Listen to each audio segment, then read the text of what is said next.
Hello, Galaxy! I'm Chris Pirillo. You've tuned into another live edition of the Locker Room Daily Report, or TLDR for short. I have to mentally switch gears because, no, I was not thinking about Star Wars. I was just spending some time watching a video about NES Tetris tournaments that I had no idea existed until it hit my social feed like 40 minutes ago. I retweeted it. I posted it in the Discord video games room. It was very compelling. I can't believe it. I'm like now thinking, okay, so how do I Twitch NES Tetris easily, right? So I got to figure out how all that works, because that would be fun. I haven't played NES Tetris in eons, but of course that was my first exposure to the game. So that's where my head has been for like the past half hour. So and I have to reset myself. Getting back to what was going on at 7 o'clock this morning, something crazy like that. Whenever Google decided to do the whole, hey, let's do this live feed thing. Let me go ahead and flip chat over here.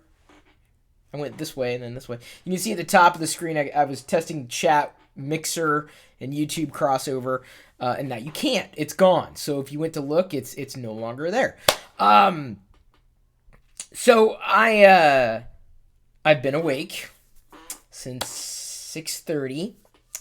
Actually set my alarm, and that is largely thanks to Dennis. He gave me a super chat yesterday, which covered the cost of the espresso, the quad espresso. And so I was like, all right, I'll watch the Google event. And I did at 7 a.m. And I did live commentary in Discord, in the Google room, the Google stuff room or channel, whatever you would call it in Discord. So yeah, there's a lot of stuff happening in the Discord server. You're more than welcome to join us if you haven't already. The link is in the video description, or let me see here if I can do this. Will it work? Theoretically, you'll see the link pop up in the comments in less than a second now. Well, now it's there. You can't click it. If you're watching the video, you can't click it. Either way, you can go back and you can read everything that I was commenting. There was a lot of sarcasm. The sarcasm was very thick with me, indeed. And so it was fun. I couldn't help it. I was like, okay, come on, let's have fun with this, right? A boom mic came into the shot and I said, Google boom! It was really, you had to be there. And actually, you can be there. It's a public /free open Discord server for anybody to join. So I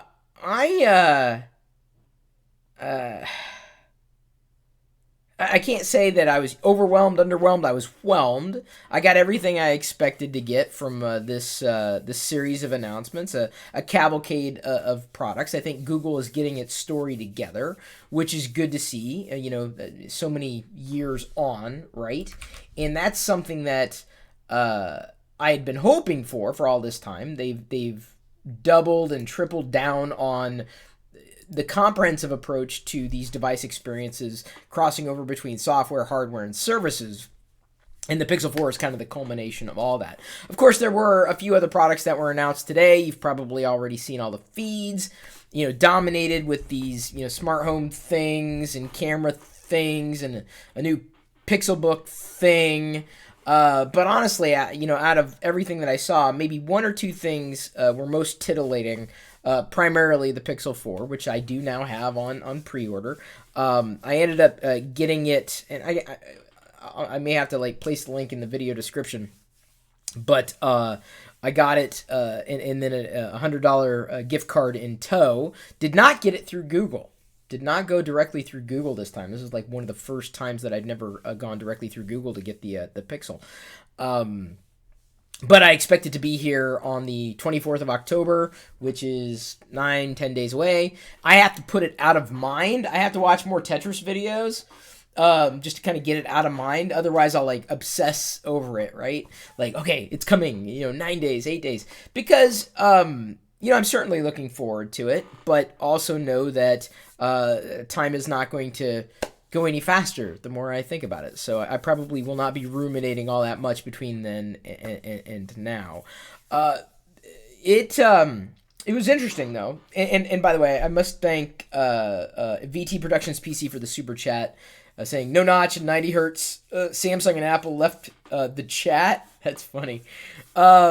Yeah, I'm sure Samsung will come back with something, and it remains to be seen. I don't think Apple's completely out of the race yet. I mean, they're still an underdog in terms of refresh rates. They're certainly there with the iPad and the ProMotion display, something that I've long believed needed to exist on the phone. Maybe this will be enough fire under their feet to do something. Maybe not. But certainly I don't think that 60 hertz, 60 frames per second is going to be ample within 2 years' time. I'm guessing most smartphones will be going to 90 or higher. That's my guess. Because once you see that smoothness, it's kind of hard to go back. And certainly, it was rumored that it would happen. It is happening. It's difficult to watch a lot of the videos that are out there about these initial hands-on because they kind of regurgitate specs and talk about things that you could easily infer from a distance. They're not really talking about the deeper device experience. However, I have it on good authority, someone who knows me well, and I asked him, I'm like, okay, so is the software performance, markedly different from that of the Pixel 3? And he said, yep. So that's all I wanted to know. That's all I wanted to hear. And so I heard that, and I'm like, yes. That's all I needed. All I wanted. A better software experience, because the Pixel has been, as far as an experience is concerned, I'd say right up there. And I mean that in the sense that when I use my device or devices, I don't think about the devices I'm using. They melt away. When I'm, let's say, playing Super Impossible Road? That's the game on the Apple TV. When I'm playing it, I'm not thinking, I'm playing Super Impossible Road on the Apple TV right now with a PS4 controller. No. I'm immersed in the game. I'm immersed in the experience. When I'm using my device here, I'm not thinking, I'm using a Pixel 3 XL with the screen brightness at 80% or whatever. No, it just melts away into the background, and I just want to not think about the technology I'm using. That's the way that I approach things. And by and large, I think that's how most people approach things. They just may not think about it as in depth, right? You don't think about the things that you're using when they work well, and they provide this whatever experience you happen to be looking for from any one of these devices. So Google's story got stronger, and Rick, I really Ostrolo, I really appreciated his approach to this presentation because he wasn't, up front, and I'm not saying he set the tone, and certainly all the presenters after him were just as solid, especially the professor, was it, who talked about the camera, the photo output and whatnot. But Rick was very seemingly down to earth. And this is, I think, a dramatic departure from, if you're accustomed to watching some of these types of presentations, especially like bigger keynotes that are streamed, to the world. My feeling was it wasn't fluff. It wasn't, yay us, we're awesome, I'm sure someone could go back and do an analysis or a meta-analysis on the words that were used, but I just didn't hear a lot of sentiment from any of the presenters that made me roll my eyes. Like, we're the best, and we think you're going to be amazed, and this is the most beautiful and awesome, and these superfluous words that just it seemed to just be in the way, because I'm interested in what they got. Get me to the order page, I'm good to go. And that's exactly what I got. It was a very short presentation, and I'm fine by that. That it didn't drag on, and it didn't need to either. It gave me everything that I might have been looking for at a foundational level. They were they weren't the at the same time as detailed with some of the stuff that they released, right? Like, they didn't go on and on and on about the Pixelbook Go. They didn't. I was thinking, wait, is it released? Like, you really didn't say a lot about it.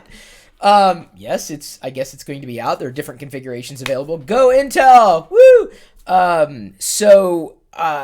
Yeah, I'm biased. I work for Intel. Hello, disclosure, disclaimer. All my opinions are 110% my own.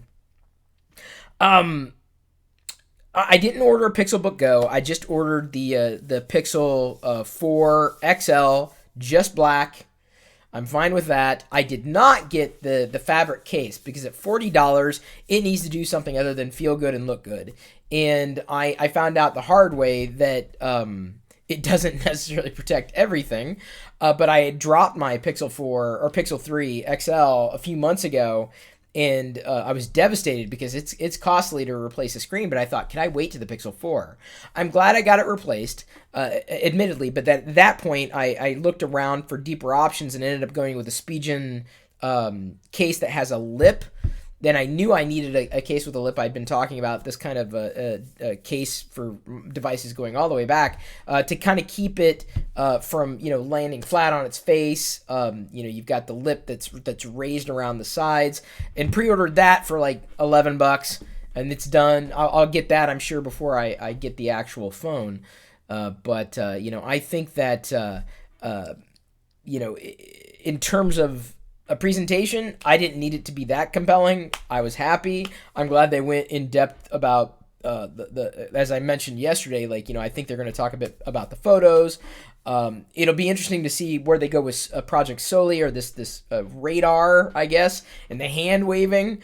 It could steer out of gimmick territory with use cases. For example, a use case, and this is not a gimmick, but it'll notice that you're about to pick up the phone, so that when you pick up the phone, you look at it, it's like, it's unlocked. Okay.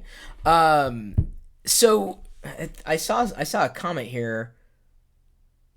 Oh, maybe it's scrolled off, or maybe I read it incorrectly. Sorry, I'm seeing a few comments coming in. Not anymore. Of course, now all the comments are gone. Oh, sure. Make me look like that guy. I'll have to scroll back on the comments on the webpage instead. I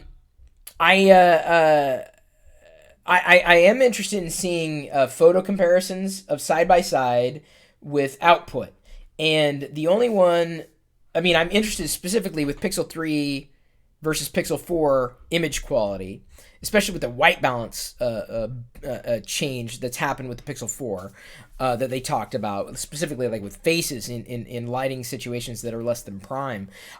That's exciting. And I have seen The Verge has posted an iPhone 11 versus Pixel 3. No, the Pixel 4 versus the iPhone 11, and it is. It's night. I'm not gonna say night and day, but it is to my eye.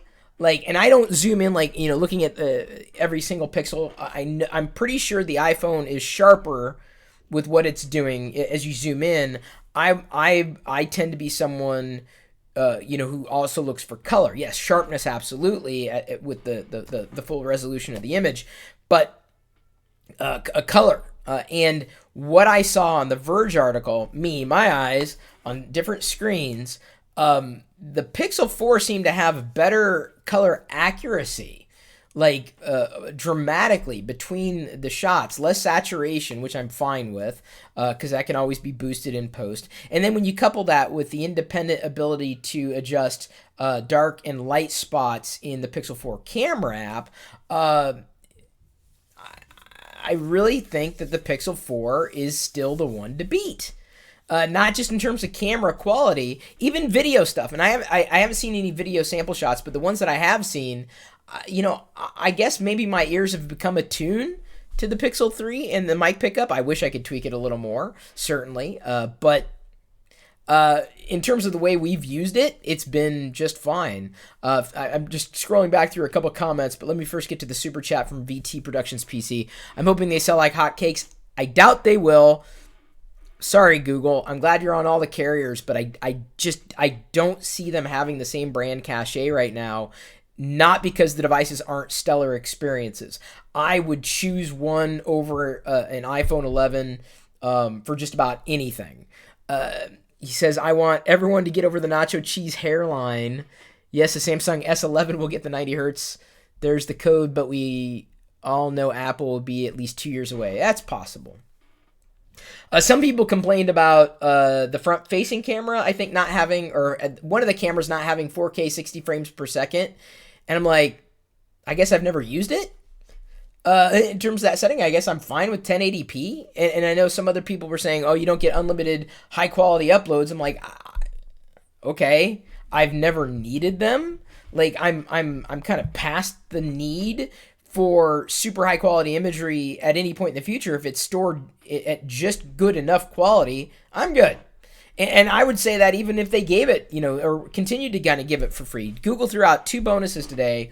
One, if you pre-order through the Google Store, you will get a $100 gift store coupon, which I'd probably not use for anything because it'll be due up in January before the Pixel Buds ship. I'm interested in the Pixel Buds. I've never been happy with any in-ear experience because it becomes very uncomfortable. Forget the sound quality, just the comfort, and so I couldn't use it for those because they will likely come later in the spring 2020. But then Google also had something that I didn't know about until after, well after the presentation.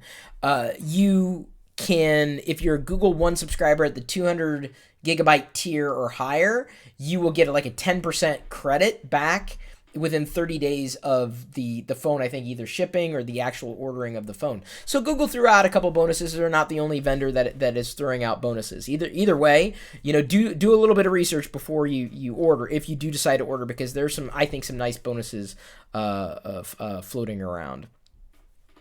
Let's see here. Angel says, disappointed with the Pixel 4 price. Gotta tell you, I don't even think about the Pixel price because, number one, I'm selling the Pixel 3 XL. I don't need it anymore. What's the point? It's not collectible. It's not Star Wars. I'm good to get rid of it. Money savings. Other bonuses. Money savings. Moreover, this is the computer I'm going to be using for the next 365 days-ish.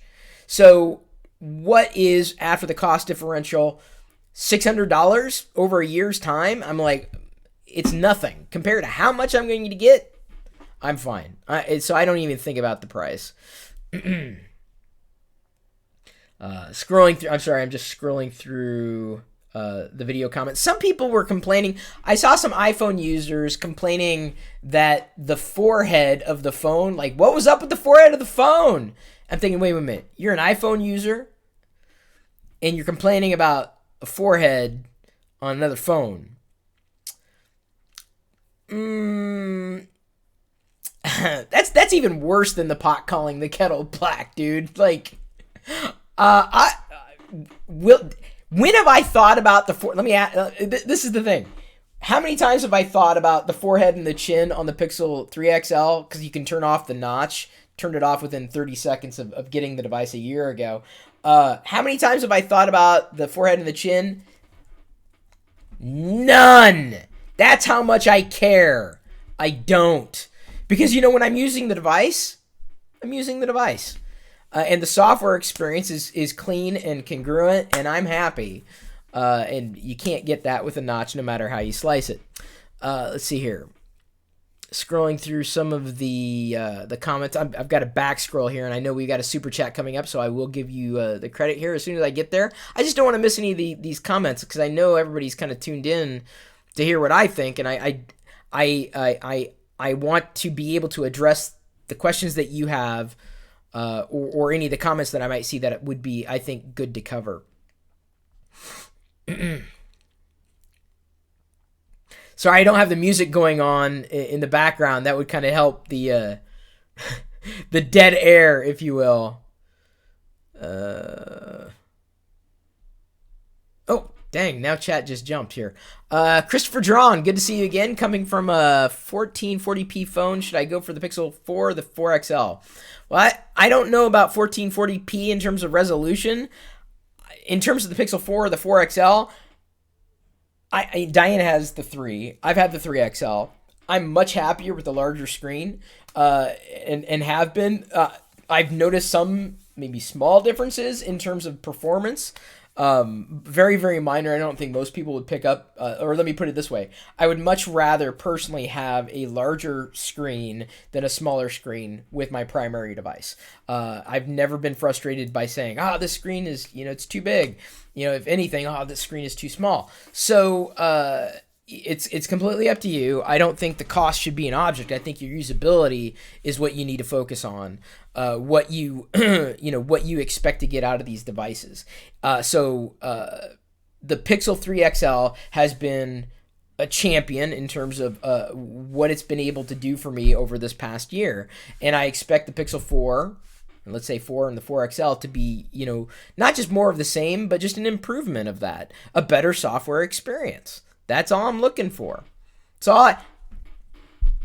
Not to repeat myself, that's all I was looking for with the iPhone, a better software experience every time.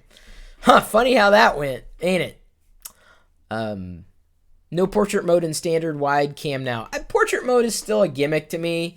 I mean, I know people like it and it's a thing, but I'm like, The only time I use it is on accident. Did it the other day with Jedi, and she was putting her hand in the pumpkin. We were pulling seeds out, and I accidentally shot a portrait mode.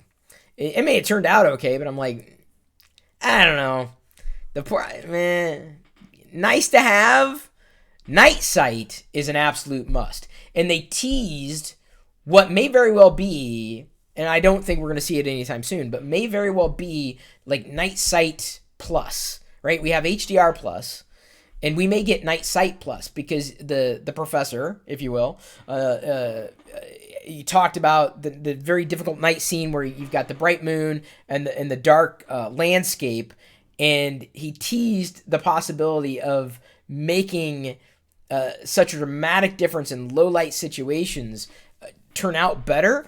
We may see Night Sight Plus. And remember, Night Sight doesn't just have to be used at night in darker light. You can use it easily, in well lit shots, and you may end up getting better photos. So that was something nice. We'll be getting that upgrade at some point in the near future. Near being within the next year, I suppose. If they make a Pixel 4a, they will sell like hotcakes. I'd like to believe that, but the thing is for most people, if they're on an iPhone, they're happy. And change it can be a challenge, and change can be difficult. I think alphas are more inclined to be switching back and forth. And that's the thing. I mean, the Pixel's outstanding in its own light and on its own merits, but for most people, I don't think there's anything wrong with the iPhone or the iPhone experience. It's not for me, and I've given out, dozens of reasons why. It's not for everybody. But the thing is that until it's no longer the thing for other people, they don't feel the need to switch. So I think they will likely have a 4A. I would like to see that this next year, the next Google Made by Google event, a year from today, when we're talking about the Pixel 5 and the 5A, because my God, they better never stop doing this. They've got a lot of devices. They can't stop making the phone. It's critical. So when they talk about the 5 and the 5XL, I would also like to hear them talk about 5A and the 5A XL. I would like them to be released at the same time. For a lot of different reasons, because I think it's going to draw a lot more attention to what Google's doing, and with these great experiences, an amazing AI. I mean, one of the bigger takeaways was the recording app. At first, at a distance, I was like, a recording app? Why are we excited about that? And then they showed the transcription. I'm like, oh man! I'm like, dude, oh, that's hot. Oh, that's awesome. That is That is stellar. Especially for podcasters. Oh, especially. Especially. Let's see here. No slow fees on the Pixel 4, says Dennis. Yeah, Camacho. Yeah, no, slow fees. I'm like, all right. I mean, this is where I kind of like go. It's veering into gimmicky territory. Nicholas says, I think I'm going to pre-order it. Man, knock yourself out if that's what you want. I more power to you. Absolutely. Someone's still using the Pixel 2 XL, that this would be an upgrade for sure.